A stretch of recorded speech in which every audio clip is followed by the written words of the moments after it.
ഈ വർഷത്തെ മുഹറം 9, 10 നോമ്പ് നമ്മൾ എടുക്കണം. അതിന് നമ്മൾ മുമ്പേ തയ്യാറാകേണ്ടതുണ്ട്. അതിനുവേണ്ടിയാണ് ഈ സംസാരം ഞാൻ നടത്തുന്നത് എന്ന് ഓർമ്മപ്പെടുത്തുകയാണ്.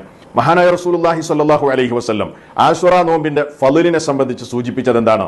ഇമാം മുസ്ലിം റിപ്പോർട്ട് ചെയ്യുന്ന പ്രവാചക വചനത്തിൽ നമുക്ക് കാണാൻ കഴിയും. അവിടുന്ന് പറഞ്ഞു, സിയാമു യൗമി ആശുറ, മുഹറം 10 നോമ്പ്, അഹ്തസിബു അലല്ലാഹി അൻ യുകഫിറ സനതല്ലതി ഖബല, കഴിഞ്ഞുപോയ ഒരു വർഷത്തെ പാപങ്ങൾ പൊറുക്കും, ആ നോമ്പ് കൊണ്ട് പൊറുക്കപ്പെടും എന്നതാണ് ഞാൻ പ്രതീക്ഷിക്കുന്നത് എന്ന് റസൂലുള്ളാഹി സ്വല്ലല്ലാഹു അലൈഹി വസല്ലം നമുക്ക് പഠിപ്പിച്ചു തന്നു.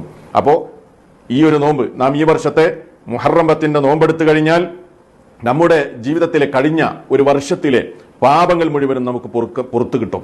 അത് നിസ്സാരമായ ഒരു കാര്യമാണോ സുഹൃത്തുക്കളെ?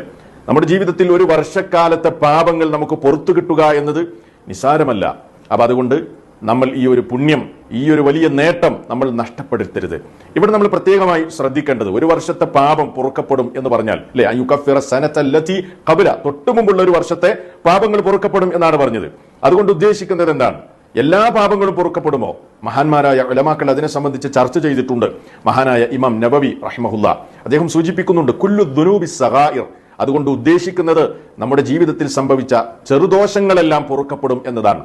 വതഖദീറുഹു യഗ്ഫിറു ദുനൂബഹു ഇല്ലൽ കബായിർ, വൻപാപങ്ങളല്ലാതെ നമ്മുടെ ജീവിതത്തിൽ സംഭവിച്ച ചെറുദോഷങ്ങൾ അതൊക്കെ അതുകൊണ്ട് പൊറുക്കപ്പെടും.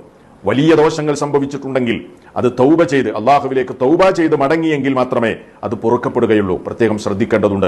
മഹാനായ ശൈഖുൽ ഇസ്ലാം ഇബ്നു തൈമിയ്യ റഹിമഹുല്ലാ മഹാനവറുകൾ പറയുന്നു, ഇപ്പൊ ശുദ്ധീകരണത്തിലൂടെ പാപം പൊറുക്കും എന്ന് പറയുമ്പോൾ, അതേപോലെ തന്നെ റമദാൻ മാസത്തിൽ നോമ്പനുഷ്ഠിച്ചാൽ പാപം പൊറുക്കും എന്ന് പറയുമ്പോൾ, അറഫ നോമ്പ് കൊണ്ട് പാപം പൊറുക്കും എന്ന് പറയുമ്പോൾ, അതുപോലെ തന്നെ ആശുറ നോമ്പ് കൊണ്ട് പാപം പൊറുക്കും എന്ന് പറയുമ്പോൾ, അതുകൊണ്ടൊക്കെ ഉദ്ദേശിക്കുന്നത് ലിസ്സിഗാരി ഫഖത്ത്, ചെറുദോഷങ്ങൾ മാത്രമാണ് പൊറുക്കപ്പെടുന്നത് എന്നത് പ്രത്യേകം നമ്മൾ ശ്രദ്ധിക്കേണ്ടതുണ്ട്.